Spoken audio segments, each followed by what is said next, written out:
తెలుసా ప్రియులారా? మనం మార్పు చెందినాం, యేసు ప్రభువుని నమ్ముకున్నాం. ఎందుకు ప్రియులారా? లోకంలో ఉండడం బెటర్. చెట్టు పేరు చెప్పి కాయలు అమ్ముకోవద్దు. మన జీవితాలు చక్కగా ఉండాలి. మన జీవితాలు ప్రభు పేరు చెప్పి మనం బ్రతకడం కాదు, ప్రభు పేరు చెప్పి మనము ఒక క్రైస్తవుడిగా బ్రతకాలి. దావీదు తన హృదయాన్ని ఆయన అంటున్నాడు, నీకు ఆయాస్కరమైంది నాలో ఏమైనా ఉన్నదేమో. ఇప్పుడు మనం ఆ కార్యాన్ని చెప్పగలుగుతామా? దేవుడితో అడుగుతామా? మనం దేవుడితో, దేవా నాలో ఉంటే తీసివేయి ప్రభు అని చెప్పగలుగుతావా? మన లోపల అబద్ధాలు ఉన్నాయి, మన లోపల కోపం ఉన్నది, మన లోపల ద్వేషం ఉన్నది, అసూయలున్నాయి. హల్లెలూయా. మన లోపల అనేకమైన తప్పుడు జీవితము మన లోపల ఉంది. దాన్ని ఏం చేయాలి మనం? ఇప్పుడు ఏం చేయాలి ప్రియులారా? కోపం ఉందా? చంపివేయాలా? మన లోపల మద మచ్చల కోరికలు ఉన్నాయా? చంపివేయాలి. వాటిని కూడా చంపివేయాలి. ఆవేశం ఉన్నదా? చంపివేయాలి. కోపం ఉన్నదా? చంపివేయాలి. అబద్ధాలు ఉన్నాయా? బూతులు ఉన్నాయా? ఇలాంటి అన్ని కూడా ప్రియులారా మనలో నుండి తీసివేసుకున్నప్పుడే మనం నిజమైన క్రైస్తవుడము.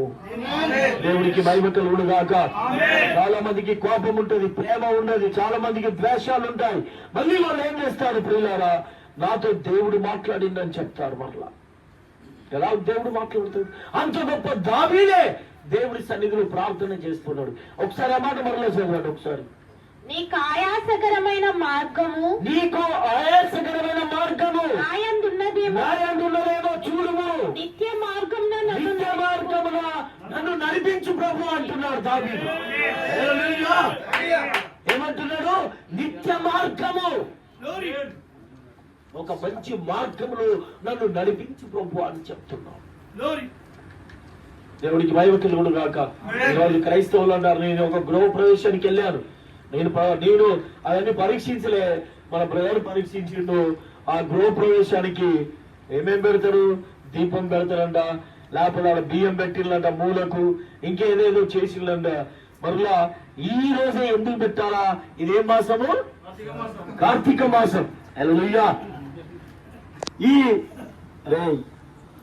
గిట్రా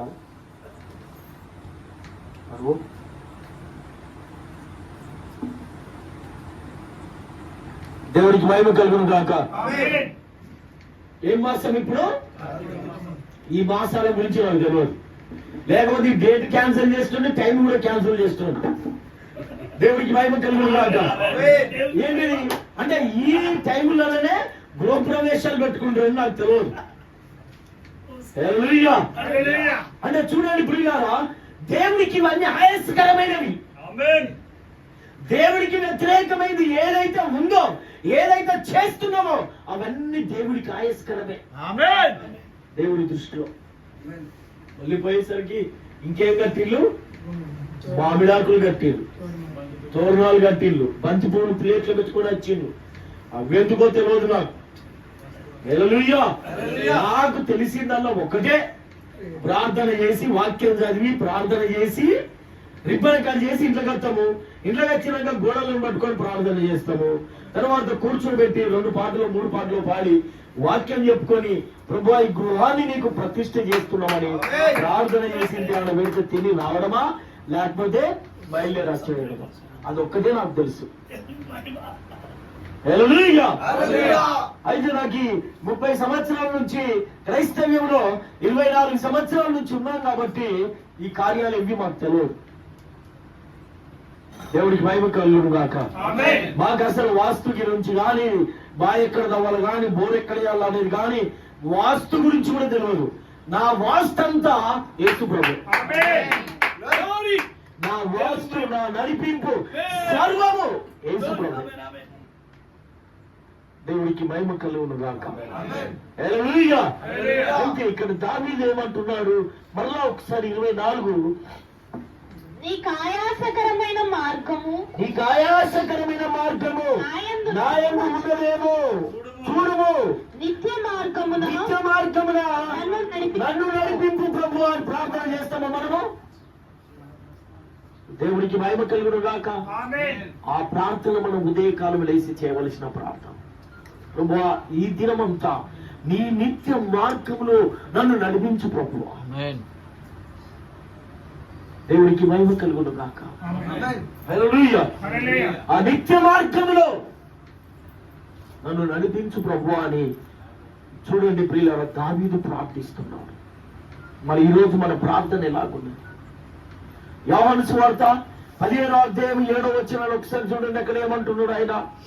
నా యందు మీరును నీ యందు నా మాటలు నిలిచి ఉండిన ఎడల నీకేది ఇష్టమో అది అడుగుడి, నీకు అనుగ్రహింపబడును. మరలా చదవండి ఒకసారి, అది చదవాలి, మీరు చదవాలి మీ బైబిల్లో నుంచి.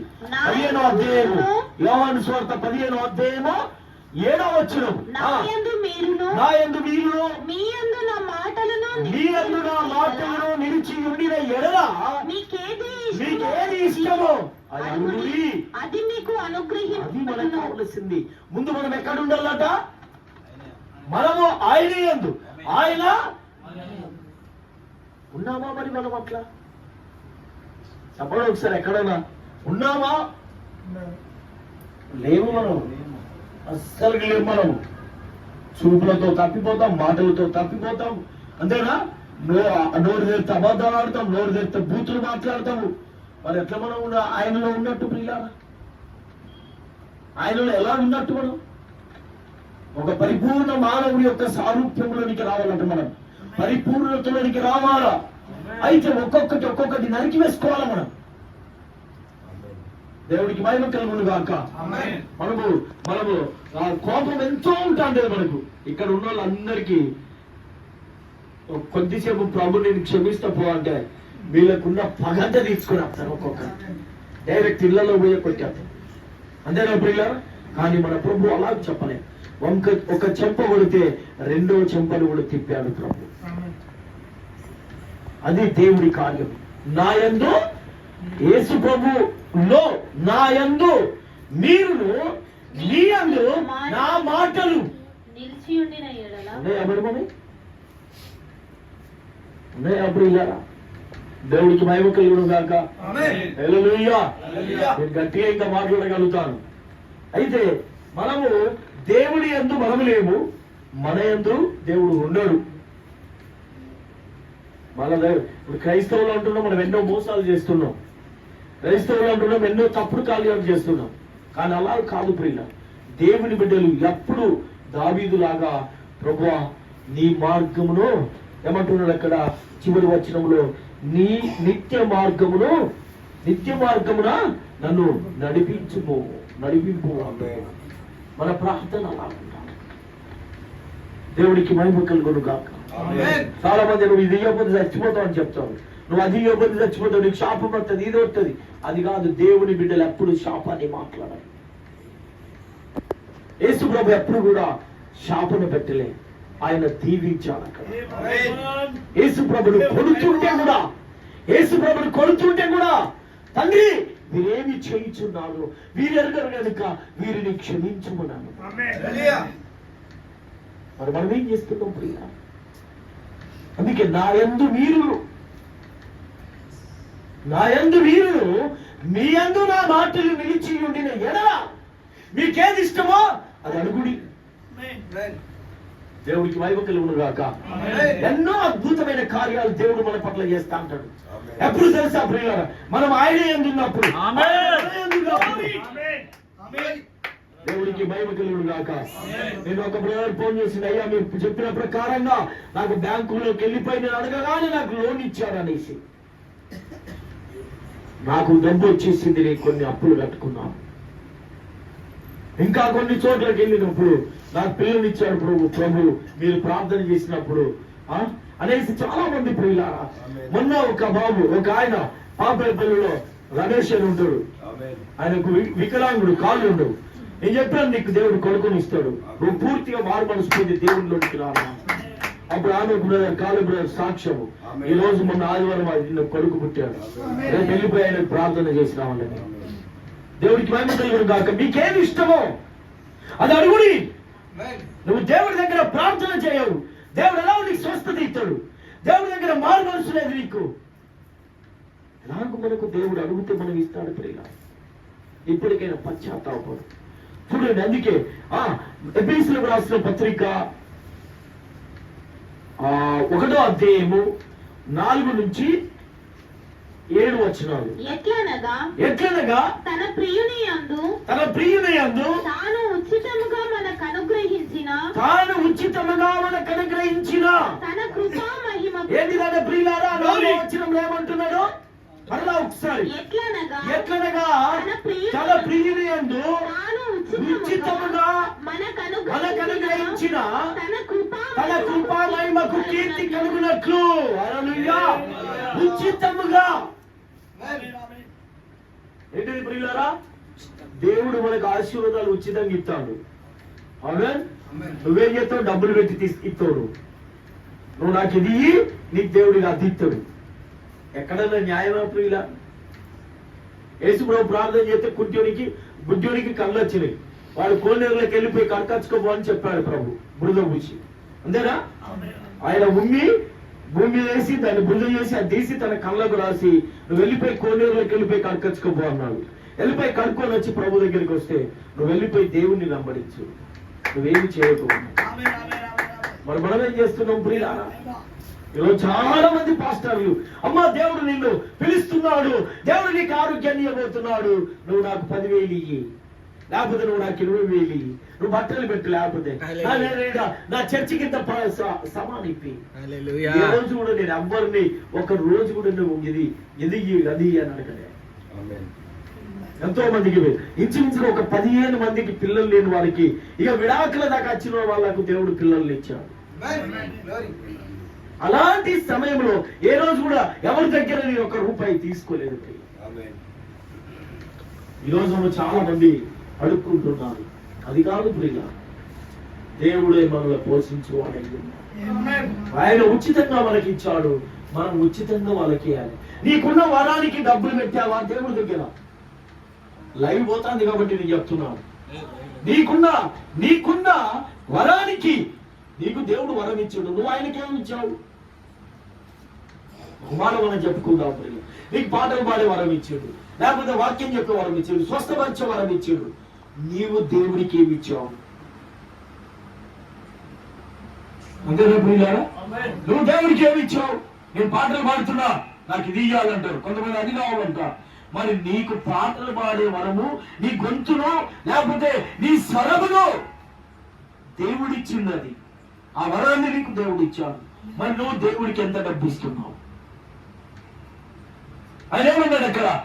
ఎఫెసీ 1వ అధ్యాయం 4వ వచనం ఏమంటున్నాడు? ఎట్లనగా తన ప్రియుని యందు తాను ఉచితముగా ఏది ప్రియులారా? ఏదైనా ఉచితంగా ఇచ్చాడు.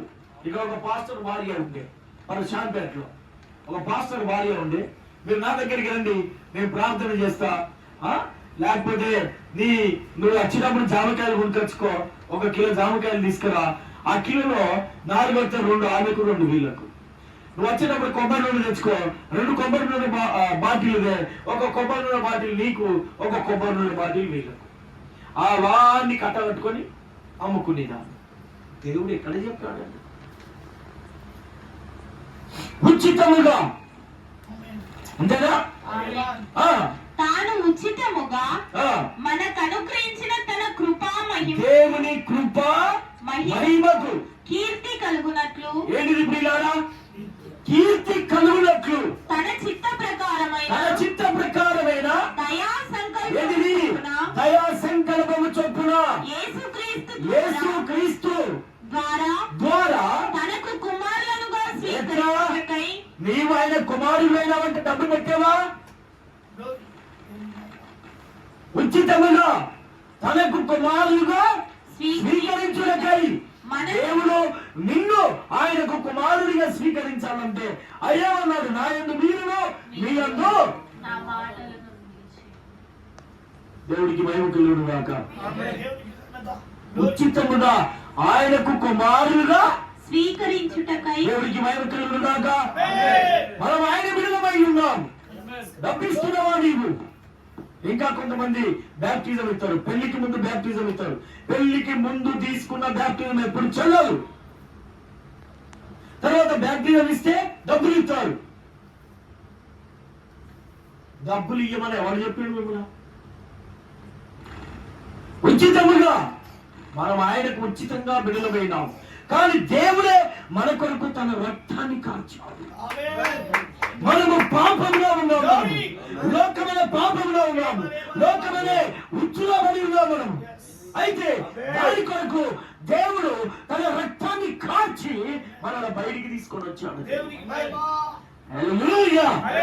నీవేమిచ్చావు ఇప్పుడు దేవుడికి? నువ్వు త్రాగుబోతు, వ్యభిచారుడు, దొంగవు, మోసగాడివి. అక్కడి నుంచి దేవుడి నిన్ను బయటికి తీసుకొని వచ్చాడు. నువ్వు త్రాగుతుంటే తాగి పంది వలె కుక్క వల్లే తొలుతున్నావు. అలాంటి పరిస్థితిలో దేవుడు నిన్ను పట్టుకొని బయటికి తీసుకొస్తే నువ్వేమిచ్చావు దేవుడికి? ఆయన నీ కొరకు రక్తాన్ని కార్చాడు. నిజమేనా ప్రియులారా? నిజమేనా? ఆయన మన కొరకు రక్తం కారిస్తే నువ్వేమిచ్చావు?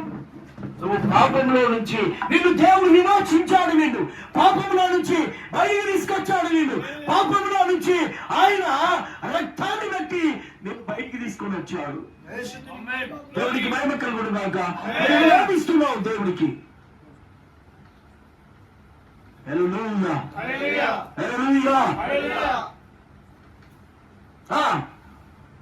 ఉచితముగా తనకు కుమారులుగా స్వీకరించాడట దేవుడు. ఉచితముగా తనకు కుమారులుగా. హల్లెలూయా. మనలను ముందుగా దేవుడు మనల ముందుగాను మన కోసము నిర్ణయించుకొని మనల ముందే నిర్ణయించుకున్నాడట దేవుడు. దేవుడికి మహిమ కలుగును గాక. ఈరోజు చూడండి ప్రియులారా, దేవుడు ఎప్పుడు కూడా ఒక డాక్టర్ ఏమనుకుంటాడంటే నా బిడ్డ ఇంకొకటి, ఆయన కూడా డాక్టరే కావాలనుకుంటాడు. అంతేనా? ఒక ఇంజనీర్, నా కొడుకు కూడా ఇంజనీర్ కావాలా, ఒక మంచి ప్రయోజకుడు కావాలని అనుకుంటాడు. అయితే దేవుడు మనల్ని కూడా ఏమనుకున్నాడంటే తన సారూప్యంలోనికి తీసుకురావాలనుకున్నాడు. ఆయన మనల్ని తన పోలికలోనికి తీసుకురావాలనుకుంటున్నాడు ఆయన. అయితే ఆయన నిన్ను పాపం చేయడానికి పంపించలేదు, భూమి మీదకి నిన్ను తప్పు చేయడానికి పంపించలేదు, నిన్ను త్రాగమని పంపించలేదు. నువ్వేం చేస్తున్నావు? ఆయన విరిగి నలిగిన హృదయము దేవునికి ఇష్టమైన బలులంటే ఈ హృదయంలో నువ్వు పనికిరాని అన్ని పోస్తాను. ఈ హృదయంలో అంబరేస్తాను, గుడ్కలేస్తాను, తాగుతున్నావు. నువ్వు తాగే మందు ఒక కుక్క ముందర పోయి తాగుతున్నావు, ఒక పందికి పోయి తాగుతున్నావు. మరి నువ్వు తాగుతున్నావు అంటే అంతా చెడ్డమైంది, చెడిపోయింది. నువ్వు త్రాగుతున్నావు. నీ అంత మూర్ఖుడు ఇంకొకడు లేడు. హల్లెలూయా. ఇంకొకడు లేడు ప్రియులారా. దేవుడికి మహిమ కలుగును గాక. ఆలోచిస్తున్నారా ప్రియులారా? మనము తన ఎదుట దేవుడు మనల్ని ఎట్లుంచాడట? దేవుడు మనలను తన ఎదుట పరిశుద్ధులుగాను నిర్దోషులమై ఉండవలనని జగత్తు పునాది వేయబడక మునిపే ప్రేమ చేత ఆయన క్రీస్తులో మనలను ఏర్పరచుకున్నాడు. వేయబడక ముందే, ఈ భూమి ఆకాశములను దేవుడు సృష్టించక ముందే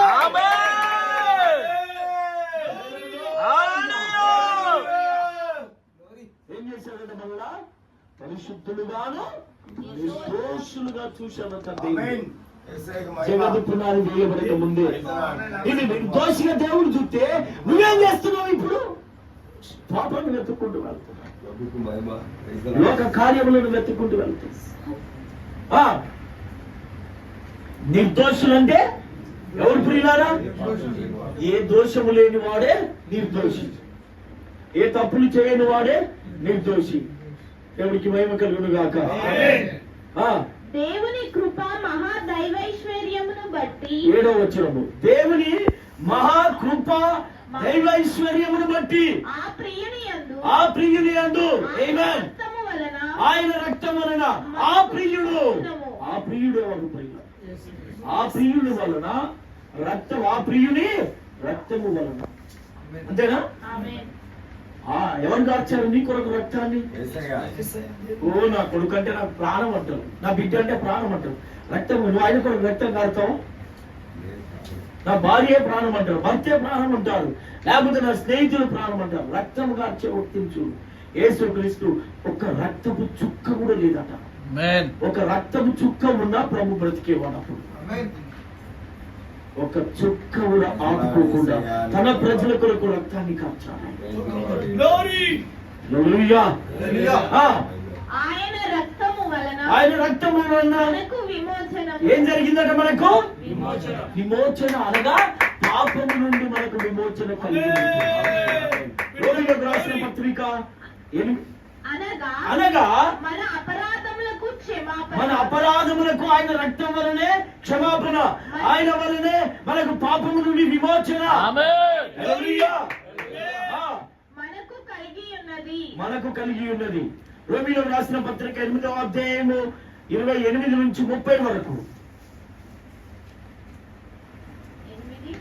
8వ అధ్యాయము 28వ వచనం నుంచి 30 వచనాల వరకు.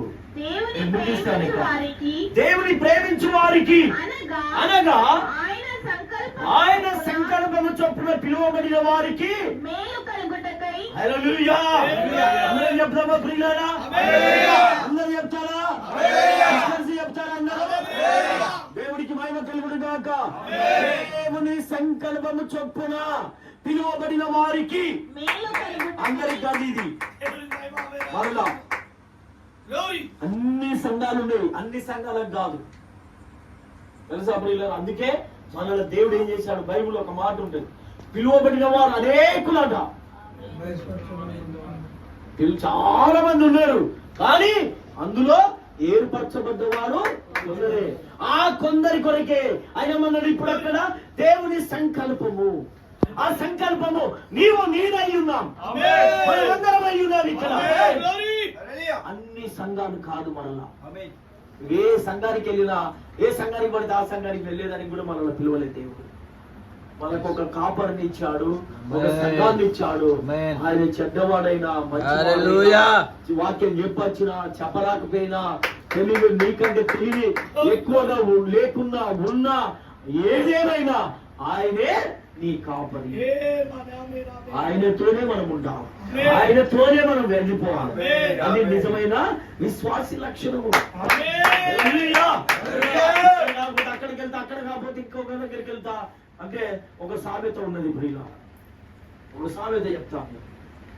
ఒక ఆయన సముద్రంలో ప్రయాణం చేస్తున్నాడట, ఓడలో. అర్థమవుతుందా? ఓడలో ప్రయాణం చేసుకుంటూ మంచిగా సముద్రం మధ్యలోకి వెళ్ళాట. సముద్రం మధ్యలోకి పోయిన తర్వాత ఆ ఓడ ఏమైతుందో తెలుసా ప్రియులారా? మునిగిపోతాంది. మునిగిపోతుంటే ఆయన రామా రామా నేను మునిగిపోతానా, రామా నేను మునిగిపోతానా, కాపాడు కాపాడు అన్నాడట. కొంచెం ఆలస్యం చేసిండట. హనుమాన్ హనుమాన్ నన్ను కాపాడు కాపాడు అన్నాడట. ఈ యొక్క రాముడు వచ్చే లోపల హనుమాన్ తెలిసేసరికి రాముడు వెళ్ళిపోయిందట. హల్లెలూయా. మరలా ఈ హనుమాన్ హనుమాన్ అనుకునేసరికి ఆయన లేట్ గా వచ్చేసరికి అల్లా అంటున్నాడట. హల్లెలూయా. ఆ లోపల ఓడ జీసస్ అనేసరికి ఓడ మునిగిపోయింది. ఆయన రావడం అంటే మనం ఒక సంఘంలో మనం ఉండాలి. ఈ సంఘానికి వెళ్తే ఆ సంఘానికి వెళ్తే రేపు నిన్ను సమాజ్ చేస్తానికి కూడా ఎవరు రాదు. ఒక ఆయన వాడి చనిపోతే ఎవరు రాలేదు. లాస్ట్ కొంతమంది సరే పోనీ ఎవడి కర్మ వాడని వెళ్ళిపోయి కొంతమంది డబ్బులు తీసుకొని సమాజ్ చేసి వచ్చారు. అందుకనే ప్రియులారా, మనం ఒక సంఘాన్ని మనం కలిగి ఉండాలి, ఒక కాపరిని కలిగి ఉండాలి. ఆయన ఏమి చెబితే అదే చెయ్యాలి. ఆయన ఎక్కడ తీసుకపోతే మనల్ని. 23వ కీర్తన ఏముంటది? యెహోవా నా కాపరి, నాకు లేమి కలగదు. ఆయన నన్ను పచ్చి వేల చోట్ల పరుండ చేయును, శాంతికరమైన జలముల యొద్దకు నన్ను నడిపించును, నా ప్రాణములకు సేద తీర్చును, నా యొక్క దుడ్డుకరయు నా దండమును నన్ను ఆదరించును. అంతేనా ప్రియులారా? శత్రువుల ఎదుట నాకు భోజనము సిద్ధపరచును, ఆయన కృపాక్షేమములే నా వెంట వచ్చును, చిరకాలములు యెహోవా మందిరములో నివాసం చేసేదని చెప్పారు. కావలసింది ప్రియులారా. అందుకే నీ కాపరి ఎప్పుడు నిన్ను ఒక మంచి గడ్డికి దానికి తీసుకుపోతాడు. గొర్రెల కాపరి ఆయనతో వెళ్ళిపోవాలను. దేవుడికి మహిమ కలుగును గాక. అందుకనే ఆయన సంకల్పం చొప్పున పిలువబడిన వారందరికీ అంతేనా మేలు కలుగుటకై సమస్తమును సమకూడి. ఈ రోజు నిన్ను కోపడ్డామంటే కోపం వచ్చామా? నీ మీద ద్వేషమా? మాకు నీ మీద నువ్వంటే మాకు ద్వేషమా? నువ్వంటే మాకు కోపమా? నువ్వు చక్కగా ఆయన పోలికలోనికి రావాలా, ఆయన స్వరూపంలోనికి రావాలా. హల్లెలూయా. అందుకే నేనేం చేయాలి ప్రియులారా? నేను చక్కబెట్టాలా, నేను చక్కగా దిద్దాలా. ఇప్పుడు ఈ షర్ట్ నేను వేసుకున్నాను అనుకో, ఈ షర్ట్ నేను వేసుకునేటప్పుడు ఇది క్లాత్, ఇది మామూలు ఒక క్లాత్, ఇది ఒక సారూప్యంలోనికి నేను వేసుకునే స్థితికి రావాలంటే టైలర్ షాప్ అయినా కట్ చేస్తాను, నన్ను ఎందుకు కట్ చేస్తాను అని అడుగుతుంది. ఇది వంగిపోతుంది, అట్లా లోపడి ఉంది ఈ క్లాత్ అంతా. అప్పుడే ఇది ఒక ఆకారంలోనికి రాగలరు. మీరు ఎప్పుడైనా గొర్రెను చూసారా? గొర్రె ఆ బొచ్చు కత్తరిస్తాంటే అది వర్రను కూడా వర్రదే, కాళ్ళ కింద వేసుకొని కాపరి బొచ్చు కట్ చేస్తాంటే సైలెన్స్ కుంటా అంటది. నీ స్థితి కూడా ఆ స్థితిలోనికి వెళ్ళినప్పుడే నువ్వు ఆయన పోలికలోకి వస్తావు. మన లోపల ఉన్న పాపము, పాపాలు, పగ, కుళ్ళులు, కుట్రలు ఇవన్నీ చచ్చిపోవాలి మన లోపల. అర్థమవుతుందా ప్రియులారా? అవన్నీ పోయినప్పుడే మనం ఆయన సారూప్యంలోనికి వెళ్తాం ప్రియులారా, క్రీస్తు సారూప్యంలోనికి వెళ్తాం. దేవుడికి మహిమ కలుగును గాక. ఆయన సంకల్పం చొప్పున పిలువబడిన వారికి మేలు కలుగుటకై సమస్తము సమకూడి. అర్థమైందా ప్రియులారా? హల్లెలూయా చెప్తామా ఈ మాట? హల్లెలూయా. మనకు రోగం వచ్చినా ఆయన చిత్తమే, మనకు సంతోషం వచ్చినా ఆయన చిత్తమే, డబ్బు లేకపోయినా ఆయన చిత్తమే, డబ్బున్నా ఆయన చిత్తమే, ధనమున్నా లేకపోయినా ఆయన చిత్తమే.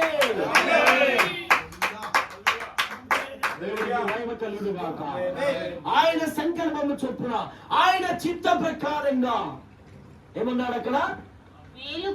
అది అన్ని మన మేలు కొరకే జరుగుతాయి అట. మేలు కలుగుటకై సమస్తమును సమకూడి, సమస్తము సమకూడి జరుగుతున్నవని ఎరుగుదుము. కాళ్ళు గుంజుతానే అంటే దేవుడి చిత్తమే. అర్థమైందా? తలలో పిలుస్తుందా? దేవుడి చిత్తమే. ప్రభువా ఎందుకు ఈ కార్యము జరుగుతుంది తండ్రి, దీన్ని తట్టుకునే శక్తి నాకు దయచేయమని ప్రార్థన చేయాలి. నాకు సావత్తలేదు, నన్ను తీసుకుపోతలేదు దేవుడు అని మాట్లాడుతుంటాడు. అవన్నీ తప్పు. అర్థమైందా ప్రియులారా? అవన్నీ తప్పు. ప్రభువా నాకు ఈ అనారోగ్యాన్ని ఇచ్చినందుకు నీకు స్తోత్రములు అయ్యా అని ప్రార్థన చేయాలి. ప్రభువా నాకు ఈ డబ్బు ఇచ్చినందుకు నీకు కృతజ్ఞతలు ప్రభువా, నాకు మంచి ఆరోగ్యాన్ని ఇచ్చినందుకు నీకు వందనాలు ప్రభువా. ఉదయకాలం అనేసి ప్రార్థన చేయి. ఈ దినమంతా నన్ను కాపాడు ప్రభువా, నా కాలు జారిపోకుండా, నేను కన్నీళ్లు విడవకుండా నన్ను కాపాడు ప్రభువా. ఈ దినమంతా దేవుడికి మహిమ కలుగును గాక. అది ఒక ప్రార్థన. సమస్తము సమకూడి మేలు కొరకే జరుగును. అయిపోయిందా? ఎందుకనగా నీవు ఎవరి కుమారుడు ప్రియులారా? ఎవరి కుమారుడు? నీవు ఎవరి కుమార్తెవు? దేవుని కుమారుడు, దేవుని కుమార్తెవు. తన కుమారుడు అనేకులను జ్యేష్ఠుడగున్నట్లుగా. అంతేనా ప్రియులారా? వాళ్ళు ఎట్లుంచాలన్నా? జ్యేష్ఠుడు అంటే అర్థం ఏంటిది? మొదటివాడు. అంతేనా? ఇంటికి జ్యేష్ఠ కుమారుడు అంటే ఇంటికి మొదటివాడు అని అర్థం. నిజంగానే మనల్ని కూడా దేవుడు ఏం చేస్తున్నాడు? జ్యేష్ఠులుగా పెట్టాడంట. హల్లెలూయా. హల్లెలూయా. యాకోబు మొదటి కుమారుడు ఎవరండి? యాకోబు మొదటి కుమారుడు ఎవరు? యేషావు. యాకోబు, రూబేన్, యూదా. రూబేన్ తర్వాత యూదా. అంటే ఆయన మొదటి కుమారుడిగా ఉన్నాడు. మనలో కూడా దేవుడు అనేకులలో ఈ ప్రపంచంలో ఉన్న, నీ ఊరిలో ఉన్న ప్రజల కంటే నిన్ను ఒక తలగా పెట్టాడు దేవుడు. జ్యేష్ఠుడంటే పెద్దవాడని అర్థము, జ్యేష్ఠుడంటే ప్రథమ ఫలం అని అర్థము, జ్యేష్ఠుడంటే మొదటి వాడని అర్థం. మన ఊర్లోనే మనల దేవుడు, మన గ్రామంలోనే, మన ఇంటిలోనే మనల దేవుడు ఎలా పెడతాడు తెలుసా ప్రియులారా? మొదటి వాడిగా ఏంటిది? నా కుమారుడు అనేకులలో జ్యేష్ఠుడగునట్లుగాను, అనేక మంది సహోదరులలో జ్యేష్ఠుడగునట్లుగాను దేవుడు ఎవరిని ముందుగా ఎరిగెనో వారు తన కుమారులతో సారూప్యం గలవారగుటకు దేవుడు ముందుగా నిర్ణయించాడట. మన ఎప్పుడు ముందు అంటే ఎప్పుడు ప్రియులారా? జగత్తు పునాది వేయడానికి ముందే. హల్లెలూయా. ఆ, మరియు ఎవరిని ముందుగా నిర్ణయించెనో దేవుడు వారిని పిలిచాడు. ఎవరిని పిలిచాడో దేవుడు నీతిమంతులుగా తీర్చాడట. ఎవరినైతే పిలిచాడో వారిని నీతిమంతులుగా తీర్చాడు. ఎవరిని నీతిమంతులుగా తీర్చాడో దేవుడు వారిని మహిమపరిచాడు. హల్లెలూయా. నిన్ను నీతిమంతులుగా తీర్చి దేవుడు నిన్ను మహిమపరిచాడు. ఏమైనా లూకా సువార్త చివరిగా 4వ అధ్యాయము 4వ వచనం.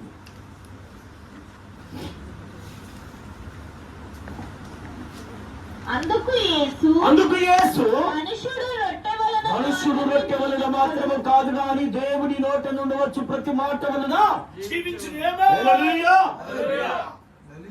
మనము ఇప్పుడు ఏం చెప్తాం ప్రియులారా, ఇది అయిపోగానే అన్నం కొరకు, అన్నం తినమంటే నిద్ర కొరకు. కొంతమందికి నిద్రే వస్తాము, కూర్చుంటాము కళ్ళు అప్పుడప్పుడు మెట్రో కొడతాము. దేవుడికి మహిమ కలుగును గాక. హల్లెలూయా. హల్లెలూయా. నిజమైన ప్రియులారా, మళ్ళా కళ్ళు ఇట్లా కొడతాడు, నిద్ర పోయినట్టు చేస్తాను. దేవుడికి మహిమ కలుగును గాక. హల్లెలూయా. నా వైపు చూడాలి. దేవుడికి మహిమ కలుగును గాక.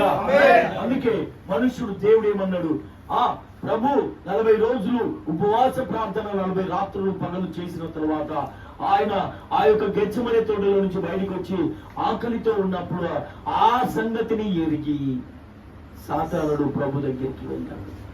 సాతానుడు ప్రభుతో మాట్లాడుతున్నాడు, అయ్యా నీవు దేవుడి కుమారుడు కదా, నువ్వు ఆజ్ఞాపిస్తే ఈ రాళ్ళు రొట్టెలవుతాయి, రొట్టెలవున్నట్లు ఆజ్ఞాపించుకొని నువ్వు తినవచ్చు కదా. దేవుడికి మహిమ కలుగును గాక. అందుకు ప్రభు ఏమంటున్నాడు సాతానుడితో, మనుషుడు రొట్టె వలన బ్రతకడు గాని దేవుని నోట నుండి వచ్చు. ఆయన మాట ఏంటిది ప్రియులారా? ఆయన వాక్యమై ఉన్నది. ఆయన 40 రోజులు ఎక్కడున్నారు? శరీరం కొరకు కాదు ప్రియులారా, ఆత్మరక్షణ కొరకు, ఆయన ఆత్మ కొరకు ఆయన దేవుడి దగ్గర ప్రార్థించాడు. ఈ రోజు మన ఆత్మ రక్షించబడాలంటే మన ఆత్మకు వాక్యము కావాలి ప్రియులారా. మన ఆత్మ రక్షణ కావాలంటే దేవుడి వాక్యం కావాలి ప్రియులారా. మన ఆత్మ రక్షణ కావాలంటే మనము వాక్యాన్ని వినాలి, వాక్యాన్ని తినాలి. అందుకనే ప్రియులారా దావీదు అంటున్నాడు, ప్రభువా నీకు ఆయాసకరమైనది నాలో ఏమన్నా ఉన్నట్లయితే తీసివేయి. అందుకే ఈ రాత్రి ప్రియులారా మనుషుడు రొట్టె వలన కాదు దేవుని నోట నుండి వచ్చు ప్రతి మాట వలన బ్రతుకుతాడట. ఒక్కొక్కరు ఏంటిది ఆ హిమాలయ పర్వతాల్లో అఘోరీలు వాళ్ళు ఎప్పుడు ఏంటిటో తెలియదు, కొంతమంది తపస్సులు చేస్తారు. క్రైస్తవులు కూడా వెళ్ళిపోయి చాలా మంది గంటల తరబడి ప్రార్థన చేస్తారట. ఉన్నారు క్రైస్తవులు, ఎంతో మంది ప్రార్థన చేస్తున్నారు. ఈరోజు మనకు ప్రార్థన అంటే అబ్బో ఉపవాస ప్రార్థన చేద్దామంటే నా వల్ల కాదన్నారు. ఉపవాస ప్రార్థన అంటే వాళ్ళు రారుగా, ఇంట్లో పైసలు లేవు, ఇంట్లో ఇబ్బంది ఉన్నది. ఉపవాస ప్రార్థనలోనే ఇబ్బంది వస్తుంది, నిత్య రోజులు ఎప్పుడు రావు కదా ప్రియులారా. కాబట్టి మనం ముందు ప్రార్థన, వాక్యం. అందుకే ఆయన ఏమన్నాడు, నా యందు మీరును మీ యందు నా మాటలు నిలిచి ఉండిన ఎడల మీకేది ఇష్టమో అది అడుగుతుంది. అందుకని మన ప్రార్థనకు రావాలి. మా జోసెఫ్ ఏం చెప్తాడు, సంపద మళ్ళా ఆదివారం కనపడితే ఏ 4 నెలలకు వస్తాడు ఫోన్ చేయన్నట్టు. లాస్ట్ మనమే చూసి ఇంటికి రావాలి. కష్టములు ఇబ్బందులు ఎలా ఉంటాయి, అవి ఎలా మనల్ని దాటిపోవాలి. దేవుడి దగ్గర కన్నీరు కావాలి, చర్చికి రావాలి, మన ఆత్మ బలపరచబడాలి. శరీరం కాదు ప్రియులారా, శరీరం లావు అవుతుంది, శరీరం సమంగా అవుతుంది. తను చూస్తేనే భయం కావాలని చెప్తారు. ఎంతో మంది ఎన్నో మాట్లాడతారు, వాడి లావు ఈ పర్సనాలిటీ ఇవన్నీ పనికి రావు. నీ ఆత్మ రక్షణ కావాలి, తెలుసా? అందుకనే మనం ఏం కావాలో, ఒక పూట తిండి తినకపోతే పోలేము కదా. ఒక్కొక్కరు కొన్ని రోజులు తిండి తినకుండి బ్రతికే వాళ్ళు ఉన్నారు. కాబట్టి ఇప్పటికైనా నేను మీ అందరికీ, మరి ముఖ్యంగా కుటుంబ యజమానుడికి యజమానురాళ్ళు కోరుకునేది ఏంటంటే, ఖచ్చితంగా ప్రతి ఆదివారం రండి, పిల్లలను ప్రభువులో పెంచండి, మీరు పెరగండి, ఆయన రాజ్యానికి మీరు సిద్ధపడండి. దేవుడి యొక్క కాపుదల నిత్య భద్రత ఈ కుటుంబానికి ఇక్కడ వచ్చిన మనందరికి ఉండును కాక. హల్లెలూయా, హల్లెలూయా, హల్లెలూయా. మనందరము మోకరిద్దాం ప్రియులారా. మోకాళ్ళు ఉండాలంటే పశువులలాగా ఉండద్దు మనం. ఇప్పుడు నేను ఇట్లా నిలబడ్డా కదా, అట్లా ఉండాలి మోకాళ్ళ మీద. అదో శంకరాన్ని ఎట్లా చూడండి ఒకసారి వెనుకకు. అది మోకాళ్ళ ప్రార్థన అంటే. దేవునికి మహిమ కలుగును గాక, దేవునికి స్తుతి కలుగును గాక. హల్లెలూయా, హల్లెలూయా. నా ప్రియ సహోదరి సహోదరుడా, ఓ దేవా నన్ను క్షమించమని అడుగుదాం. మనం కృతజ్ఞత అర్పణలు స్తోత్ర పనులు అనే పాట పాడుకున్నాం. అందరము తలలు వంచి కళ్ళు మూసుకుందాం. దేవుడికి మనం కృతజ్ఞతలు చెల్లిస్తాం. ఈ రోజు నీకు వాక్యం అర్థమైందంటే మారు మనసు పొంది పడుకుందాం. దేవుడి దగ్గర చక్కగా నిలబడు, చక్కగా దేవుడికి నీ జీవితాన్ని సమర్పించుకో. ఈ లోక కార్యములు వదిలిపెట్టు, ఈ లోకమంతటిని వదిలిపెట్టు, లోకమంతటిని నీలో నుంచి తీసివేయి. నా ప్రియ సహోదరి సహోదరుడా,